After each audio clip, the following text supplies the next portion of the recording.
चलो स्टार्ट करें। आज सुभाष चंद्र बोस को स्टार्ट करें। लिखा जा रहा है तो लिखाना नहीं पार, कहानी सुना रही याद होगा तो अब लिखाने तो पार है, याद होगा तो तुम लोग बता चलियो है। वहाँ में जब बताओ 7 सवेरे नेशन पहुंचे पर गांधी जी को 9 अक्टूबर का आजाद कराएंगे।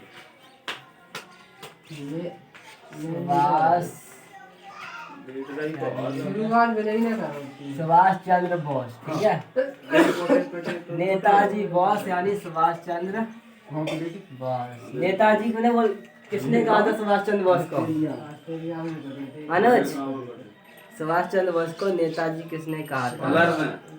हिटलर ने, है ना। चलो सुभाष चंद्र बोस को स्टार्ट करें। सबसे पहले बता इनका जन्म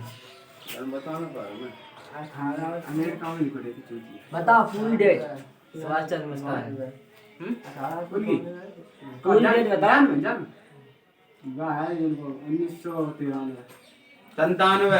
23 जनवरी 1997। 23 जनवरी अब आया 1997। 23 जनवरी कौन सा दे 1897 ओ अफ्रीका का है।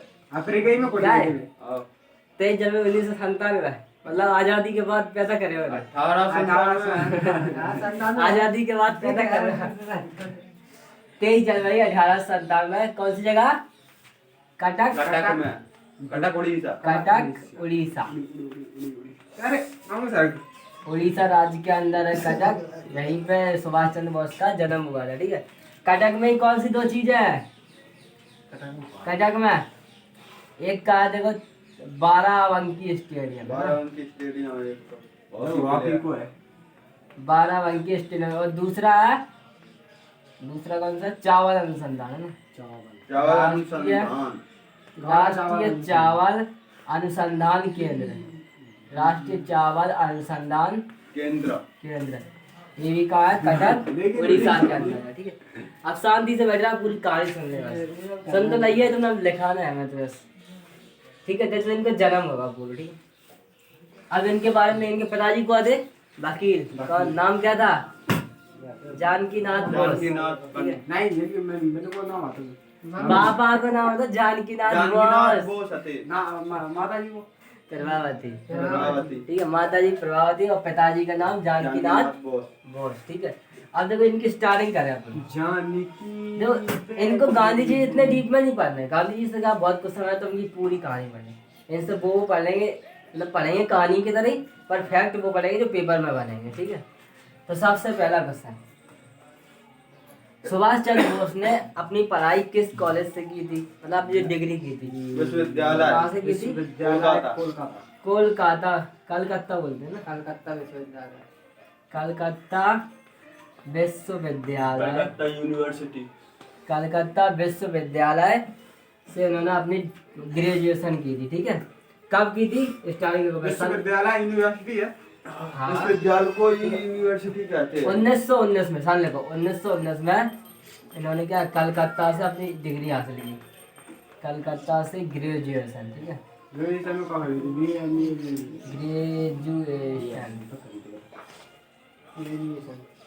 कलकत्ता से इन्होंने ग्रेजुएशन कर ली, ठीक है।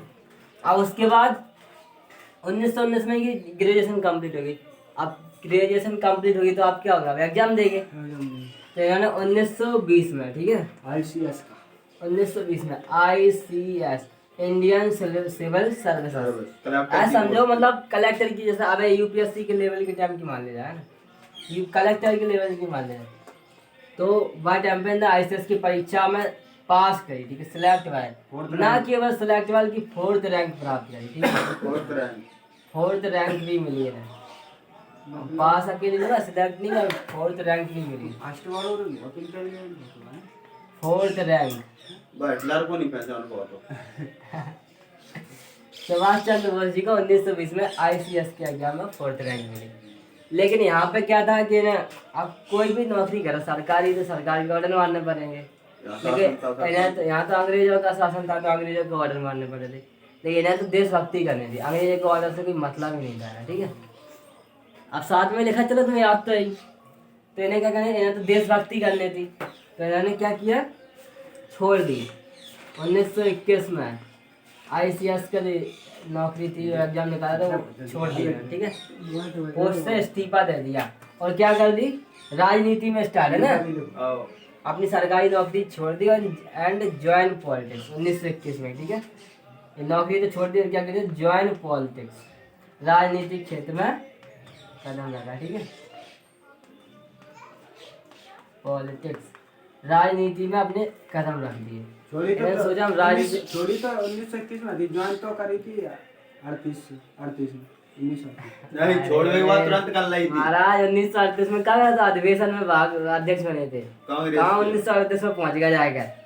देखो क्रम से चलो ना, डिग्री कब लाई, 1919 में, अब पास होगा डिग्री में तो अब पेपर देंगे, पेपर दिया 1920 में, सिलेक्ट भी होगा 4th रैंक मिलेगी, लेकिन अंग्रेज सारी 1921 में छोड़ भी दी, पसंद नहीं थी उन्हें, तो अपने देश की सेवा करनी थी, अंग्रेजों के ऑर्डर थोड़ी ना मानने थे। तो फिर नौकरी छोड़ के पॉलिटिक्स ज्वाइन कर लेंगे, राजनीतिक क्षेत्र में जाएंगे, अपने देश की सेवा करेंगे, ठीक है। तो 1921 में अपने देश की सेवा के लिए वो डिग्री, मतलब जो ICS का पद था वो छोड़ दिया। अब ठीक है, ICS का पद छोड़ दिया, अब क्या करेंगे सुभाष चंद्र बोस जी, बता आप क्या करेंगे सुभाष चंद्र बोस जी? अब कांग्रेस अधिवेशन, ठीक है, आप क्या करेंगे कांग्रेस के अधिवेशन में? देखो कांग्रेस के अधिवेशन क्या होते थे, मतलब जो सदस्य होते थे कांग्रेस के, उन्हीं में से कोई नहीं लिख पाए, लेकिन तो हम कह संग संग लिखा चलो, तो मैंने कहा तुमने बाद में कही था कोई चालू कर तब तुम तो सबसे पहले से लिखे, हमारे लाइन लिख लिया, अब यहाँ से लिखा चलो, थोड़ी जगह छोड़ दे, ठीक है, थोड़ी जगह छोड़ दी, आगे लेके चलो। देखो कांग्रेस के अधिवेशन में क्या, जो सदस्य लोग थे उन्हीं में से कोई अध्यक्ष बनता था, ठीक है। तो अब की बार नंबर लग गया सुभाष चंद्र बोस का, ठीक है। कब लगा, 1938 में, 1938 में जो अध्यक्ष बने कांग्रेस के अधिवेशन के, ठीक है, 1938 अधिवेशन में कौन अध्यक्ष बने, सुभाष चंद्र बोस, ठीक है, 1938 में बॉस अध्यक्ष बने। लेकिन बॉस क्या थे, थोड़े गरम दल विचारवादी थे ना, थोड़े युवा थे, खून खौलता था अंग्रेजों को देख देख कर, तो थोड़े जोशीले इंसान थे। और गांधी जी क्या थे, नरम दल टाइप के थे उनका, ठीक है, तो उनके विचार आपस में मिलते नहीं थे। गांधी जी कहते थे हम अहिंसा के पुजारी है, और बॉस कहते थे साम दाम दंड भेद, कुछ भी करो बस आजादी में चल जाए, चाहे करना चाहे लाठी पटकने वाले, चाहे कुछ भी करना, ठीक है। तो बॉस थोड़े जोशीले थे, तो इसलिए क्या हुआ, जब 1939 में इन्हें दोबारा अध्यक्ष चुना दिया बॉस को, ठीक है, 1939 अधिवेशन में बॉस को दोबारा अध्यक्ष चुनना था, लेकिन गांधी जी तो नहीं चाह रहे थे, गांधी जी के विचार मैच नहीं कर रहे थे सुभाष चंद्र बोस से, बॉस थोड़े गर्म मिजाज के थे, वो ठंडे मिजाज के, तो उन्होंने सोचा बॉस को छोड़ो, हमने 1 साल देख लिया इनका कार्यकाल, नया लड़का जोशीला, लेकिन कोई गलती ना कर दे, तो इन्होंने क्या किया, बॉस को यहाँ पे हटाने की कोशिश, उन्होंने मतलब गांधी जी ने बोला बॉस को नहीं, गांधी जी ने बोला सीतारमैया को अध्यक्ष बना, तो इन्होंने गांधी जी के सपोर्ट से यहाँ पे बॉस के कंपटीशन में खड़े हुए थे पट्टाभी सीतारमैया, पट्टाभी सीतारमैया, ठीक है, पट्टाभी सीतारमैया, पट्टाभी सीतारमैया जी को गांधी जी ने खड़ा किया था, किसने, गांधी जी ने, ठीक है। गांधी जी चाहते थे पट्टाभी सीतारमैया खड़े हो, क्योंकि बॉस से गांधी जी दो अलग अलग तरह की सोच हो गई, बॉस एकदम गरम मिजाज वाले, मतलब गरम दल की सोच रखते थे, गरम दल वाले, गांधी जी एकदम अहिंसा के पुजारी, तो इनकी सोच मैच नहीं होती, तो गांधी जी ने बोली नहीं हम तो है बैठाएंगे 21 से लेकर 38 तक कहो, 38 तक कहो। अरे तो इतने जवाब में नहीं जाना, अपन से जो मैन क्वेश्चन पूछे वो पूरी कहानी से मतलब नहीं रखना, ऐसे तो बहुत सारी चीजें आ जाएंगी, फिर तो अपन से जो क्वेश्चन बनेंगे बे देखा चलो। तो 48 में 1938 में अधिवेशन में बने, कहाँ पे 1938 का अधिवेशन कहाँ पे हुआ था, तो वाराणसी, 1938 का अधिवेशन हुआ था, ये वाराणसी नहीं, ये हुआ था हरिपुरा में, हरिपुरा, ठीक है। 1938 का जो अधिवेशन है हरिपुरा में हुआ था, उसमें बने थे। अगला जो 1940 का त्रिपुरी में हुआ था, ठीक है, त्रिपुरी कहाँ है, जबलपुर के अंदर है, MP में, ठीक है, त्रिपुरी कहाँ है, जबलपुर MP में, जबलपुर एमपी का। इस वाले में भी सुभाष चंद्र बोस ही अध्यक्ष बने थे, लेकिन यहाँ पे पट्टा भी सीतारामैया गांधी जी ने खड़ा किया। गांधी ने बोला नहीं सुभाष बोस को अब मत बना, अब इन्हें बना दो। लेकिन यहाँ पे जब दो लोग कॉम्पिटिशन में हो गए तो यहाँ पे वोटिंग हुई, मतलब कांग्रेस में पहली बार वोटिंग से यहाँ पे अध्यक्ष बनाया, नहीं तो अभी तक जो सदस्य लोग थे उन्हीं में से अध्यक्ष बन जाता था। तो यहाँ पे वोटिंग से अध्यक्ष बने और वोटिंग हुई तो बोस जी जीत गए। ठीक है, जब वोटिंग हुई तो सुभाष चंद्र बोस जी जीत गए, पट्टाभी सीतारामैया हार गए। जबकि ये गांधी जी के सपोर्ट से खड़े हुए थे, फिर भी हार गए। फिर भी कौन जीते? सुभाष चंद्र बोस। जब सुभाष चंद्र बोस जीते तो इस बात का गांधी जी को थोड़ा बुरा लगा, है ना। गांधी जी बोले मतलब ये लोग हमारी दिखावे के लिए इज्जत करते हैं, हकीकत में इज्जत करते ही नहीं है। हरिपुराम बहुत आदमी थे। हाँ, 38 वाला हरिपुरा में, 39 वाला त्रिपुरी में। तो गांधी जी बोले ये लोग हमारे दिखावे के लिए इज्जत करते हैं, हकीकत में नहीं करते, नहीं तो हमारी बात मानते, पट्टाभी सीतारामैया को जिता दे। तो गांधी जी यहाँ पे थोड़े नाराज हो गए, वो कांग्रेस छोड़ के जाने की बात करने लगे। तो सुभाष चंद्र बोस बोले बापू आप मत जाइए छोड़ के, हम ही चले जाते हैं ना। तो सुभाष चंद्र बोले कि गांधी जी आप मत जाइए, तो गांधी जी को नहीं जाने दिया, वो खुद ही चलेगा छोड़ के। ठीक है, तो सुभाष चंद्र बोस ने यहाँ पे छोड़ दिया। एक्चुअली में गांधी जी तो जा ही रहे थे, साथ में उनके जो सपोर्टर थे वो नेता भी जा रहे थे, और नहीं तो बोल रहे थे कि बॉस आप ही छोड़ दो, आप ही छोड़ दो।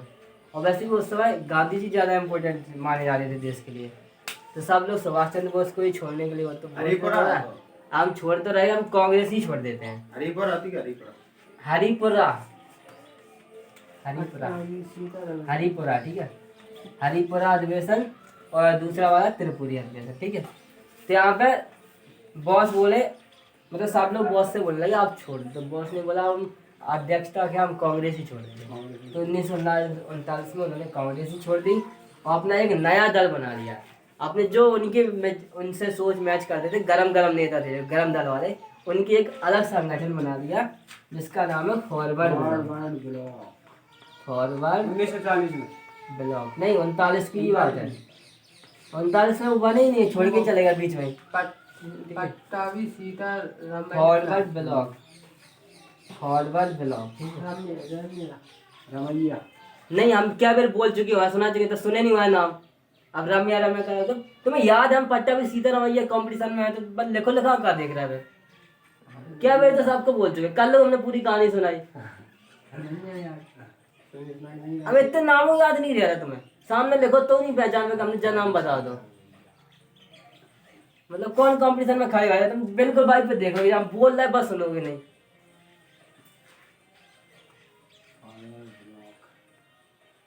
पेपर में तो ऑप्शन आएंगे तुम्हारे साथ, तो पूरा बात तो लिखने हैं, भाषण लिखना भी है कि मात्रा को हमें चेक करने, ऑप्शन आएंगे, स्पेलिंग के तो नंबर है ही नहीं है। तो यहाँ पे सुभाष चंद्र बोस ने फॉरवर्ड ब्लॉक बना दिया। ठीक है, कांग्रेस छोड़ दी, अपनी अलग पार्टी बना दी गरम दल के नेताओं से। ठीक है, इसमें कौन से नेता थे? गरम दल वाले नेताओं से अलग पार्टी बना दी। कब? 1939 में। ठीक है, 1939 में अपनी अलग वो बना ली। ठीक है, 1939 में। ठीक है, अब इन्होंने अपनी अलग वो तो बना ली, अलग पार्टी बना ली। अब इसी में क्या हुआ था, ये लेक्चर देने लगे, तो इन्होंने वो बहुत भड़काऊ भाषण दिए। तो भड़काऊ भाषण के जुर्म में 1940 में, अगले साल इसके, ठीक है, 1940 में अंग्रेजों ने फिर से उन्हें गिरफ्तार कर लिया। 1940 में भाषण था है ना? हाँ, भाषण दे रहे थे 1940 में, मतलब बन चुकी थी उनकी अब पार्टी, तो उसमें वो भाषण दे रहे थे, तो वहीं पे उन्हें फिर से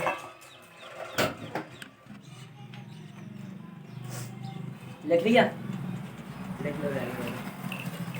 1940 में भड़काऊ भाषण देने के लिए अंग्रेजों ने फिर से गिरफ्तार। सुभाष चंद्र बोस टोटल कितनी बार गिरफ्तार हुए थे? 11 बार। यही लास्ट थी उनकी 11वीं बार। ठीक है, तो 11वीं बार थी, 1940 में वो लास्ट बार गिरफ्तार हुए। अब अंग्रेज उनसे थक चुके थे। अब अंग्रेज बोले अब इसका मतलब इसने नाक में दम कर लिया, अब इसको या तो बिल्कुल खत्म कर दो या दबा दो। अब या तो वैसे इनकाउंटर में उड़ा दो या फिर इसकी कहानी मतलब खत्म करो कैसे भी। तो अंग्रेज लोग क्या करने लगे, सुभाष चंद्र बोस को फंसाने के लिए नया कानून बनाने लगे। ठीक है, नई योजना बनाने लगे, उन्हें फंसाओ और सीधे फांसी पर चढ़ाओ। तो सुभाष चंद्र बोस के घर के आगे उन्होंने नज़रबंदी लगा दी, लेकिन फिर भी सुभाष चंद्र बोस वेश बदल के पठान के वेश में निकल गया वहाँ से। अंग्रेजों को चकमा देकर पठान के वेश में निकल गए, पहुँच गए सीधे कहाँ? अफगानिस्तान में। अफगानिस्तान से वहाँ पर उनका अगर दोस्त था, उनकी जो जान पहचान थी, वो कलेक्टर थे, ऐसे तो नहीं। तो उन्होंने वहाँ से लिया सीधे जर्मनी का वीजा पासपोर्ट और पहुँच गया जर्मनी में हिटलर के पास। ठीक है, पहले देखो क्या हुआ 1940 में गिरफ्तार हुए थे। पहले तो गिरफ्तार हो गया, ठीक है। 1940 में गिरफ्तार हुआ भड़काऊ भाषण के लिए, ठीक है। 1940 में गिरफ्तार, क्यों गिरफ्तार हुए थे ये भड़काऊ भाषण दिए थे, ठीक है। और जैसे 6 महीने बाद छोड़ दिया गया, ठीक है। 6 महीने बाद छोड़ दिया। ये 11वीं बार थी टोटल, 11 बार गिरफ्तार हुए थे, ठीक है। टोटल 11 बार जेल गए थे। टोटल 11 बार सुभाष चंद्र बोस जी जेल में गए थे, ठीक है। ये 11वीं बारी थी बस, इसके बाद तुम्हें इंडिया ही छोड़ देते हैं, ठीक है। सीधे पहुंचे आईसीएस के एग्जाम पास करवा तो वहाँ से पहले एक भी नहीं गया, मतलब जेल कहाँ जेल वहाँ से पहले नहीं गया हुआ नहीं, बाकी पहले जो जेल गया तो है। फिर जो कहो जेल को केस हो जाता है सरकारी नौकरी। तो बाटम पे अलग रूल रहते ना, बाटम के रूल मत अप्लाई करो। अब वैसे ना एक्चुअली में जेल तब ज़्यादा गए जब जिन्होंने पॉलिटिक्स ज्वाइन करी, ठीक है। तब से जिनकी भाषण ही ये गरम देते, जब 1921 में पॉलिटिक्स ज्वाइन करी तब से ये ज़्यादा जेल गए। टोटल 11 बार जेल गए, ठीक है। 11 बार जेल, लास्ट थी 1940 में 11वीं बार। तो 11वीं बार ये जेल गए। तो अंग्रेजों ने सोचा, मतलब बहुत परेशान हो चुके थे अंग्रेज लोग, तो उन्होंने सोचा अब इनका दिया निकालो। दिया निकालने के लिए प्लानिंग बनाने लगे, लेकिन तब तक तो सुभाष चंद्र बोस वो भी समझ चुके थे, वो भी ऐसे ही थोड़ी ना कलेक्टर बन जाता कोई बंदा, वो भी इतने सादर थे, वो समझ गए थे अंग्रेजों की प्लानिंग। तो भाई इंडिया छोड़ के निकल गए सीधे अफगानिस्तान। अफगानिस्तान से रूस से मतलब बहुत सारे देशों से गए, सीधे जाकर पहुंचे जर्मनी, हिटलर के पास जर्मनी में, ठीक है। तो कहाँ पे पहुंचे? हिटलर के पास जर्मनी में। जर्मनी में पहुंचे हिटलर के पास। अब हिटलर के पास पहुंचे, हिटलर पे क्या थे, बहुत सारे हमशक्ल थे उसके, है ना। तो जैसे ही एक कोई हमशक्ल आता था तो सब उनके सैनिक वगैरह सब उसे सैल्यूट मारने लगते थे। लेकिन सुभाष चंद्र बोस तो खड़े भी नहीं हो रहे थे, उससे हाथ भी नहीं बना रहे थे वो हमशक्लों से। दूसरा आया, फिर भी सारे सैनिक खड़े होकर सैल्यूट मारने लगे, लेकिन सुभाष चंद्र बोस ने तो उससे हाथ भी नहीं बढ़ाया। तो ये उनकी ये सारी घटना हिटलर चुपके से देख रहा था, तो वो उनसे मतलब प्रभावित हुआ। जैसे हिटलर असली आया तो बॉस खड़े हो गया, उससे हाथ मिला दिया। तो हिटलर मतलब सोचने लगा मेरे सैनिक मुझे नहीं पहचान पा रहे, तो ये कैसे पहचान गया मतलब।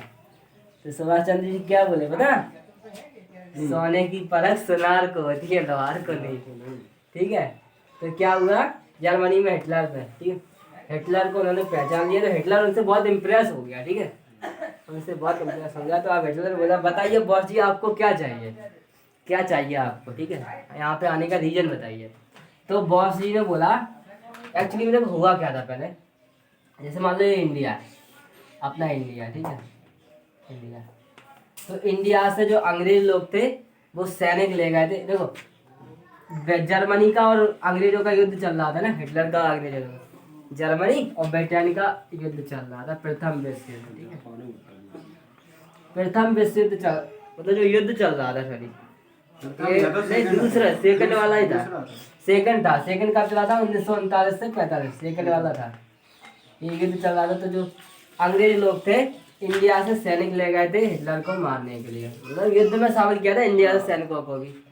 तो इंडिया से सैनिकों को शामिल करके, अंग्रेजों का ही शासन था अपने ऊपर, तो इनको शामिल करके लेगा। बहुत से इंडियन थे ना जो सेना में काम करते थे अंग्रेजों को, तो ये ले गया था हिटलर को मारने के लिए। लेकिन हिटलर ने क्या किया, अंग्रेजों को तो परास्त कर दिया पूरी तरीके से, और जो इंडियन सैनिक थे उन्हें गिरफ्तार कर लिया था।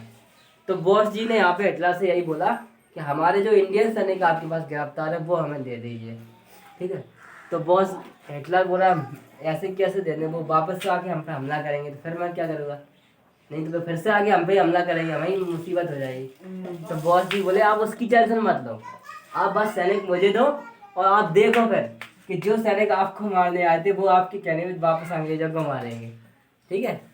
जो सैनिक आपको मारने आए थे वो वापस में आपके ही कहने से अंग्रेजों को मारने जाएंगे। तो हिटलर बोला ऐसे कैसे हो सकता है, ऐसे मतलब वो मुझे ही मारने आए थे वापस चले जाएंगे उन्हें मारने, क्योंकि बैक गाड़ी है क्या, मतलब गैर पीछे डाल दो तो पीछे चले जाएंगे रिवर्स में। तो सुभाष चंद्र बोस बोले आप बस मुझे दीजिए सैनिक। तो हिटलर ने क्या किया, जो सैनिक थे वो बॉस जी को दे दिए, ठीक है। हिटलर ने सैनिक सुभाष चंद्र बोस को दे दिए। अब सुभाष चंद्र बोस ने क्या किया, यहीं पे जर्मनी की बात है अभी। सुभाष चंद्र बोस ने सभी सैनिकों को देश प्रेम के भाषण दिए, अपने देश के महत्व को समझाया ना, देश प्रेम के भाषण दिए, देश प्रेम के भाषण दिए, मतलब उनमें जोश भरा एक प्रकार से। वैसे भी वो खुद तो जोशीली थे ही, ठीक है, तो उनमें जोश भरा और नारे दिए। कौन से? जय हिंद और तुम मुझे खून दो मैं तुम्हें आज़ादी दूंगा, है ना। जय हिंद, एक और नारा दिया, तुम मुझे खून दो, तुम मुझे खून दो और मैं तुम्हें आज़ादी, तुम मुझे खून दो मैं तुम्हें आज़ादी दूंगा, मैं तुम्हें आज़ादी दूंगा।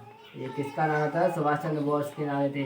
जय हिंद और मैं तुम्हें आज़ादी दूंगा, ऐसे जोशीले 2-3 नारे बोले तो वहाँ की सेना मतलब जोश आ गया, ठीक है। पूरे इंडियन सैनिक की थे, उन्होंने बोला कि देखो अपने देश के महत्व को समझो, कब तक अंग्रेजों की गुलामी मतलब हथियार चलाते रहोगे। अंग्रेजों के भी कौन सी जिंदा रहते हो, युद्ध में लड़वा देते तब भी मरना है, इससे अच्छा अपने देश के लिए मरो, है ना। वो बोले देखो इधर जापान धो ही रहा अंग्रेजों को, जापान से युद्ध चला और हिटलर धो ही रहा है और इधर हम भी धो देंगे उन्हें, तो अंग्रेजों की खटिया खड़ी हो जाएगी, वो चले जाएंगे इंडिया छोड़ के। तो ठीक है, सैनिक मान गए, उनके भाषण से प्रभावित होकर उनके नारे याद रखा, जय हिंद और तुम मुझे खून दो मैं तुम्हें आज़ादी दूंगा। तो यहाँ पे उन्होंने इतना मस्त भाषण दिया कि सारे सैनिक उनके सपोर्ट में आ गए, ठीक है। तो ये सारी बातें हिटलर देख रहा था, तो हिटलर बोला अरे क्या गजब बंदा है, नहीं ना। आधा थोड़ा सा लेक्चर दिया, पूरे सैनिकों को अंग्रेजों के खिलाफ कर दिया, जो मतलब अंग्रेजों से ऑर्डर लेके मुझे मारने आ रहे, अभी मुझसे ऑर्डर ले रहे हैं कि सर जी मुझे ऑर्डर दो, मुझे हथियार दो, मैं अंग्रेजों को मारने जाऊँगा। मतलब माइंड सेट एकदम चेंज कर दिया ना, सैनिक लोग थे उनका माइंड सेट एकदम से चेंज कर दिया। तो नेताजी, तो उसने हिटलर ने बोला यार ये तो वास्तव में गजब बंदा है ना। तो इंडिया में गजब बंदा को मतलब क्या बोलते हैं, जो लीडर लोग होते तो उन्हें क्या बोलते, नेताजी। यहाँ पे हिटलर ने ही इन्हें नेताजी नाम दिया। हिटलर ने देखा वास्तव में एक असली नेता तो यही है ना, असली नेता है। देखो कितनी जल्दी से लीडरशिप बना ली, पूरे सैनिकों का लीडर बन गया। बस थोड़ा सा भाषण दिया, सारे सैनिक उसके साथ हो गए और मैन लीडर बन गया ना। लीडर मतलब नेता, तो असली नेता तो यही है सुभाष चंद्र बोस जी। तो हिटलर ने इन्हें नाम दिया क्या, नेताजी। नेताजी का नाम दिया हिटलर ने, तो पूरा नाम आएगा नेताजी सुभाष चंद्र बोस। नेताजी की उपाधि किसने दी? हिटलर ने, ठीक है। नेताजी की उपाधि किसने दी? हिटलर ने। देखो यहाँ तक।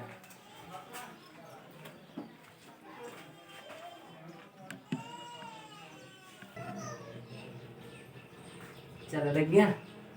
आप जिनने कहाँ पे जर्मनी में भाषण दिए और सारी जनता मतलब जो सैनिक थे भारतीय उनके सपोर्ट में आ गए, ठीक है। अब क्या होगा जब भारतीय सैनिक, और देखो हिटलर ने इन्हें क्या उपाधि दे दी, नेताजी की, ठीक है। तो सुभाष चंद्र बोस को नेताजी की उपाधि किसने दी थी? हिटलर ने, ठीक है। अब देखो सुभाष चंद्र बोस को हिटलर की उपाधि कहाँ, जर्मनी में थे अभी, ठीक है। जर्मनी मान लो और इधर अपना इंडिया मान लो। जर्मनी में ऐसी महाद्वीप है नहीं है, तो देखो जर्मनी यूरोप महाद्वीप है, तो जर्मनी और इंडिया। अब यहाँ पे क्या होगा, देखो यहाँ से आप जर्मनी, अब बात सुन ले, जर्मनी से यहाँ सैनिक मिल गया सुभाष चंद्र बोस जी को, ठीक है। अब जिस सैनिक का जिन्हें मतलब ज़्यादा टेक्निकल हथियारों की ट्रेनिंग नहीं थी, तो फिर हिटलर ने क्या करो, इन लोगों को सीधे भेजा जापान में, ठीक, जापान में ट्रेनिंग के लिए, ठीक है। ये सारे सैनिक को जापान में भेज दिया। यहाँ क्या मिली, यहाँ प्लस तो हथियार मिले प्लस सैनिकों को, ठीक, यहाँ पे हथियार मिले और प्लस ट्रेनिंग मिली, ठीक है। हथियार प्लस ट्रेनिंग, हथियार मिले और ट्रेनिंग मिली कहाँ पर, जापान के अंदर, ठीक है। जब जापान में हथियार और ट्रेनिंग मिली तो यहाँ से फिर बोस जी आए कहाँ पे, सिंगापुर के अंदर, ठीक है। यहाँ से बोस जी आए, चलिए हम करते, यहाँ से बोस जी आए सिंगापुर के अंदर। हिटलर ने क्या समझा, अगर बिना मोल की लड़ाई ले लेते हैं सिंगापुर का बिना मोल की काय को ले लेते हो, तो मतलब कि जो अंग्रेज जब को कब्जा करना चाह रहे थे, तो वे तो अंग्रेज लोग हाथे हरा, ठीक है। जर्मनी में तो अंग्रेज ही है। नहीं, जर्मनी में अंग्रेज अमेरिका में अंग्रेज अरे यार तुम सबको अंग्रेज बोला लगे, इंग्लैंड के अंग्रेज। अमेरिका को अंग्रेज, जर्मनी अंग्रेज, फिर तो तुम ऐसा इंग्लैंड ही को तो पार्ट है जर्मनी नहीं है। तो इंग्लैंड अलग है, जर्मनी अलग है। ब्रिटेन में जितने भी अंग्रेज हैं बस, ब्रिटेन है ठीक है। इंग्लैंड को। पर जर्मनी इनको पार्ट नहीं है, जर्मनी अलग ही देश है, ठीक है। तो यहाँ से देखो, पहले यहाँ जा कहानी कंप्लीट करो, अगर एक्स्ट्रा नहीं भागो। जापान में ट्रेनिंग मिली, हथियार ट्रेनिंग मिल गया, तो ये कहाँ पहुंचे, सिंगापुर में, ठीक है। सिंगापुर से जो है, अब पहले बोलते थे बर्मा, अब बोलते हैं म्यांमार, ठीक है। इंडिया में ही है, पहले सही से बनाया है, थोड़ा सही से। म्यांमार पहुंचे और अमेरिका ने जापान पर 2 परमाणु बम इंडिया के बगल से म्यांमार। जर्मनी और इंडिया ये लगभग है, देखो एकदम सेम पोजीशन में है, ऐसे कैसे। और इधर जापान में ये लोग पहुंच गए, ठीक है। जापान के नीचे सिंगापुर। जापान में हथियार मिल गए, हथियार प्लस ट्रेनिंग मिलेगी, ठीक है, ट्रेनिंग मिलेगी। अब यहाँ से जो लोग आए कहाँ पे, सिंगापुर में आ गए, चलो जो सिंगापुर मान लिया। सिंगापुर से जी कहाँ आए, म्यांमार। बर्मा यानी म्यांमार में, ठीक है। सिंगापुर से जो लोग गए बर्मा यानी म्यांमार। यहाँ पे देखो रास बिहारी बोस की एक पार्टी थी, कौन सी, आजाद हिंद फौज, आजाद हिंद म्यांमार फौज। देश है अलग। हाँ अलग देश है।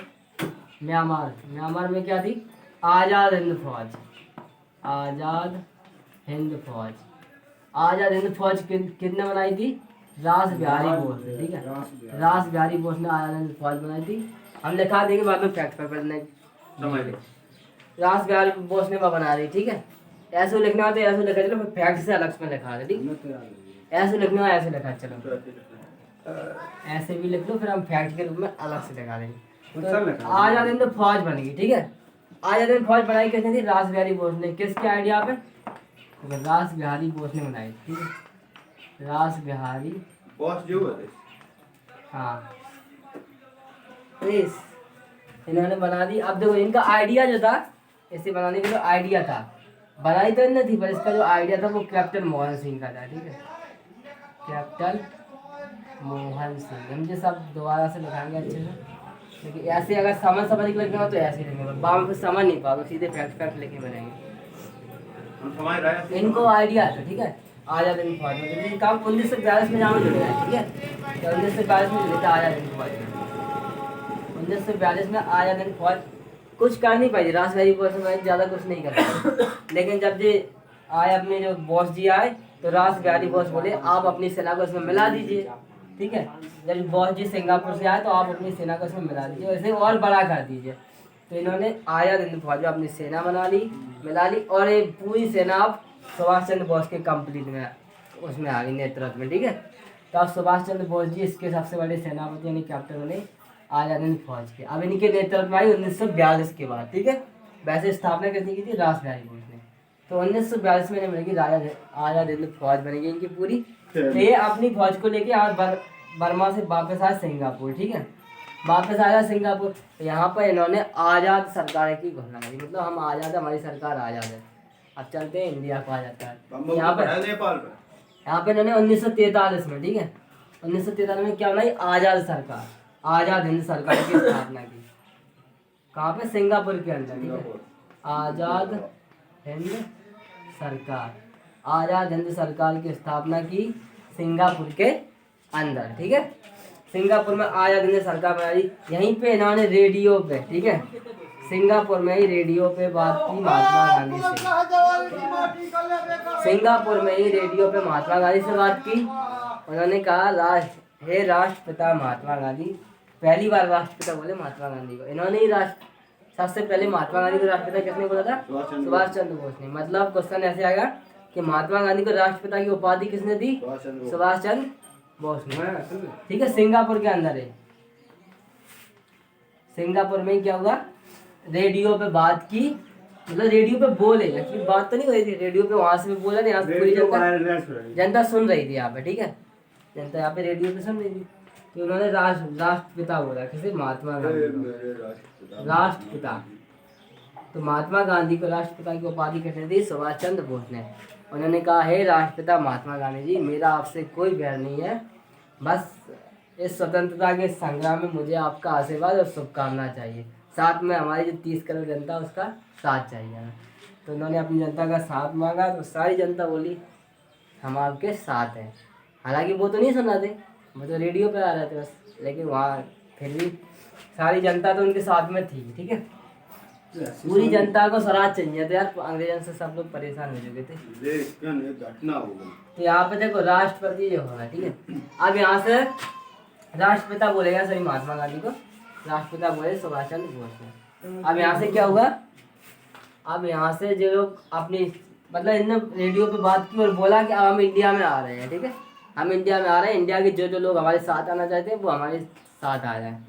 तो यहाँ सीधे पहुँचे जे सिंगापुर से ये गए, फिर बर्मा से चले मणिपुर में, इंडिया के अंदर सबसे पहले मणिपुर में दाखिल हुए और मणिपुर से ये बोले दिल्ली चलो। ठीक है, मेन राजधानी तो दिल्ली थी, अंग्रेज लोग मेन तो दिल्ली में ही थे। तो यहाँ से इन्होंने एक नारा दिया मणिपुर से ही, दिल्ली चलो। तीसरा नारा दिल्ली चलो, ये तीसरा नारा हो गया इनका। ठीक है, दिल्ली चलो का नारा किसने दिया, सुभाष चंद्र बोस ने। ठीक है, इनकी सेना आ गई दिल्ली चलो। जब फिर क्या सेना ने मारना काटना गाजर मूली की तरह चालू कर दिया। अंग्रेज लोग मारत देंगे तो सीधी गोली मारते शहीद हो जाते, लेकिन अपनी आंखें जब बम मार भारत के सारे सड़ के कुचल के। अच्छा, मतलब कि मणिपुर से मारा चले आ रहा है दिल्ली तक। हाँ, अब पहुंच कहाँ पाए थे, बस स्टार्ट कर देते। ठीक है, और बाकी सामान हथियार वगैरह तो अपन को जापान से लेने पड़ते। ठीक है, लेकिन यहीं पे बबूरन ने किस्मत खराब तो सब खराब। यहाँ क्या हुआ, अमेरिका ने दो बम पटक रहा है, अमेरिका ने जापान पर बम पटक दिए, जापान के ऊपर। ठीक है, बम ऊपर से गिरा, ऊपर से बम गिरा रहा है। ठीक है, अमेरिका ने जापान के ऊपर बम पटक दिए। ठीक है, 2 बम नागासाकी और हिरोशिमा में 2 परमाणु बम गिरा दिए, तो जापान बर्बाद हो गया पूरी तरह। तो यहाँ से हथियार ट्रेनिंग सब कुछ मिलना बर्बाद हो गया। तो जापान वाले बोले कि बॉस जी अब आप अपना जो कुछ भी यहाँ से जाइए, अब हमारे पास कुछ है ही नहीं मतलब। तो बॉस जी यहीं जापान से ही निकले। ठीक है, 1945 ये 1945 मणिपुर में आते पहले फिर गए जी वापस जापान। अरे बिना हथियार वगैरह बहुत चीजें चाहिए होती थी। ठीक है, तो मेन लीडर सेना यहाँ पे आ चुकी थी, लेकिन वो हथियार वगैरह लेने के लिए युद्ध की तैयारी मतलब स्टार्ट नहीं करना चाहिए, तो जाना पड़ता था ना। तो जापान से मतलब वापस अपनी सारी चीजें लेने गए थे वहाँ से, मतलब सब क्लियर का हटाना है सारी चीजें, कि जापान में अब कुछ नहीं बचा था। तो वहाँ से सारी चीजें हटाने गए, फिर वो वापस आ रहे थे जापान से ही, एरोप्लेन में आ रहे थे। ठीक है, तो एरोप्लेन हो गया क्रैश। देखो परमाणु कब गिरा थे, 1945 में। 1945 में तो युद्ध समाप्त हुआ था ना, तो 1945 परमाणु बम गिरा, उसी के बाद युद्ध समाप्त हो गया था भाई। 2 परमाणु बम के बाद जापान ने अपने हाथ खड़े कर दिए थे, तो युद्ध समाप्त हो गया था। ठीक, तो 1945 में क्या हुआ, सुभाष चंद्र बोस की डेथ हो गई। 18 अगस्त 1945, 18 अगस्त 1945 सुभाष चंद्र बोस जापान से आ रहे थे एरोप्लेन में, तो एरोप्लेन क्रैश हो गया। ठीक है, एरोप्लेन क्या हुआ, 18 पे 16 अगस्त नहीं 18 अगस्त, 16 बताइए। 18 लिखाई थी यार हमने, कल 16 बताइए। तो लिखी देख लेते, बोल रहे थोड़े होगा माला, लेकिन लिखाई तो 18 थी। 18 ही बोली, 18 ही बोली ना, 18 ही बोली। बोलिए कल लोग 18 बोली थी यार, देख लो मिसाल करा 18 बोली थी। बंदे थे 27 का लग रहा, 2 जन क्लियर हो गए। क्या मालूम बता दो। तो गए 17। अरे यार 18 ही बोलेगी, 18 है। ठीक है, चलो बोलूंगा तो चलो 18 क्लियर है। 18 अगस्त 1945 में सुभाष चंद्र बोस जी शहीद हो गए। ठीक है, शहीद हो गए, लेकिन उनकी मृत्यु पे आज भी मतलब सस्पेंस है। मतलब कोई लोग बोलते मर गए, कोई बोलते कि नहीं मरे, कोई बोलते मर गए, कोई बोलते नहीं बोले। तो इसके फिर जांच बिठाई गई, मतलब इनके साक्ष्य नहीं मिल रहे थे। जहाँ पे जो प्लेन दुर्घटना के बारे में बोला गया, बाद में पता चला कि यहाँ पे तो कोई प्लेन दुर्घटना हुई ही नहीं है, एरोप्लेन क्रैश हुआ ही नहीं आसपास जहाँ पे बताया गया वहाँ पे कहीं पे। तो इसकी जांच के लिए मतलब सुभाष चंद्र बोस की डेथ हुई या नहीं, उसकी जांच के लिए एक आयोग बिठाया गया, मुखर्जी आयोग। किडनैप कर रहा मुखर्जी आयोग किस लिए था, जांच के लिए ना। मुखर्जी आयोग किस लिए था, जांच के लिए। जांच के लिए था कि सुभाष चंद्र बोस जी मरे या नहीं मरे, उनकी जांच के लिए था। मुखर्जी आए, ठीक है। तो इसमें जांच हुई लेकिन ज़्यादा कुछ पता नहीं चला, ठीक है, ज़्यादा कुछ पता नहीं चला। अब देखो पढ़ने लायक तो यहीं तक था, अब आगे का जो है वो काल्पनिक है ना, मतलब कोई साबुत की बात नहीं है। बस बाद में बताया गया था कि जो नेताजी सुभाष चंद्र बोस है वो आज़ादी के बाद तक जिंदा रहे, ठीक है, आज़ादी के बाद तक जिंदा रहे। उन्हें दोबारा इंडिया में देखा गया, वो एक बाबा के इसमें आए थे, किसी साधु के, नेपाली बाबा बोलते थे कि नेपाल से आए हैं, लेकिन किसी को पता नहीं था कि किसके घर पे है, कौन बाबा है। तो उस बाबा के वेश में आए थे। तो एक दिन बाबा का ऐसे चश्मा खराब हो गया तो वो लेंस बदलवाने गए, तब उन्होंने अपनी पगड़ी वगैरह हटाई, तो वहाँ पर लोगों ने उन्हें पहचान लिया, ठीक है, उन्हें पहचान लिया तो लोग उन्हें प्रणाम करने लगे। तो इतने में वो निकल गए, वो लोग प्रणाम करने लगे, लेकिन वो वहाँ से तुरंत ही निकल गए। सॉरी फ्रेंड्स, तबीयत थोड़ी खराब है। तो वो वहाँ से निकल गए, तो उनके फिर बाद में उनकी जो राइटिंग वगैरह थी वो मैच की, तो सुभाष चंद्र बोस से मैच किए थे, ठीक है। बड़े बड़े लोगों ने जो होते हैं राइटर मैचर, उन्हें राइटिंग मैच की, तो सुभाष चंद्र बोस की उनकी बाबा की राइटिंग मैच हुई थी। उस वजह से बोलते थे कि यही सुभाष चंद्र बोस है, मतलब उस टाइम पर नहीं मरे वो। और वैसे सुभाष चंद्र बोस बहुत साधु इंसान थे, साम दाम दंड भेद सब लगाते थे, बस आज़ादी से मतलब था उन्होंने, कुछ भी करना पड़े। तो उन्होंने आज़ादी दिलाई और उनको मरणोपरांत, मरने के बाद है ना, भारत रत्न मिला। मरणोपरांत क्या मिला? भारत रत्न। भारत रत्न पुरस्कार से उन्हें सम्मानित किया गया। कब किया गया? 1992 में। पूछा जाएगा भारत रत्न सुभाष चंद्र बोस को कब मिला? 1992 में, ठीक है, मरने के बाद। मरने के बाद, ठीक। अब तुमसे एक और क्वेश्चन पूछा जाए, अंडमान निकोबार का जो रोस द्वीप है, ठीक है, अंडमान निकोबार, ठीक है, अंडमान का जो रोस द्वीप है उसका नाम क्या कर दिया? सुभाष चंद्र बोस के नाम पे कर दिया, मतलब बॉस द्वीप। रोस द्वीप को बॉस द्वीप बोलते हैं आप, ठीक है। रोस द्वीप का नाम क्या हो गया? बॉस द्वीप, सुभाष चंद्र बोस द्वीप, ठीक है। और कलकत्ता का जो एयरपोर्ट है ना, Calcutta airport, Kolkata airport, Subhash Chandra Bose, Netaji Subhash Chandra Bose airport, इसका नाम भी क्या हो गया? नेताजी सुभाष चंद्र बोस एयरपोर्ट, है ना, इसका नाम भी हो गया नेताजी सुभाष चंद्र बोस एयरपोर्ट, ठीक है, इसका नाम भी हो गया नेताजी सुभाष चंद्र बोस एयरपोर्ट,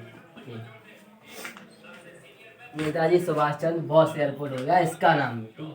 और अगर पूछा जाए तुमसे, देखो सुभाष चंद्र बोस के बारे में, तो महात्मा गांधी ने कौन सी उपाधि दी थी? महात्मा गांधी ने भी इन्हें उपाधि दी थी, ठीक है।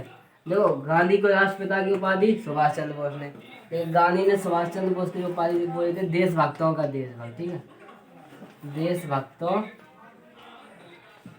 का देशभक्त, देशभक्तों का देशभक्त। किसने बोला था? गांधी जी ने बोला था बॉस को, ठीक है।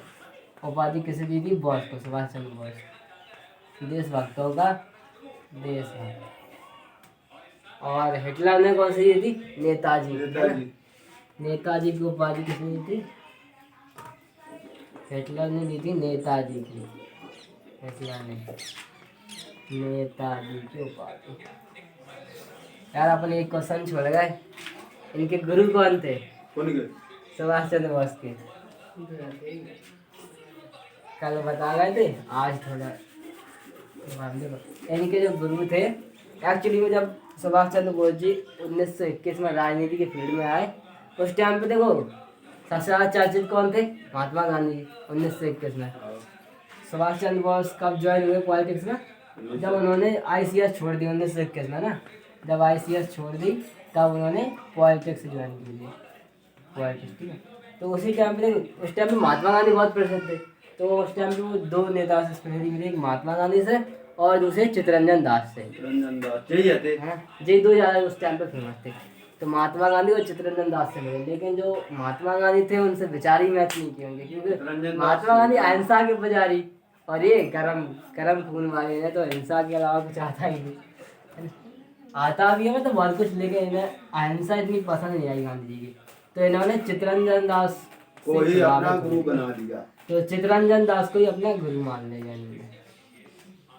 चित्तरंजन दास मतलब शॉर्ट में बोले तो CR दास, इन्हें क्या बना लिया? गुरु। ये थे सुभाष चंद्र बोस जी के गुरु। ठीक है।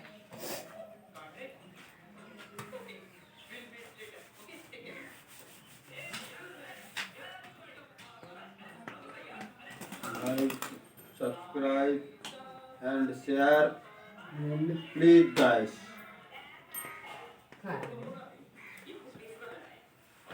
हाँ प्लीज भी लिख दे, ठीक है। कौन तो देखिए देखो है। यदि वीडियो अच्छी लगी हो तो दोस्तों वीडियो को लाइक करें, शेयर करें और चैनल को सब्सक्राइब और करें। बेल आइकन को भी दबा दें। बेल आइकन को भी दबा देना।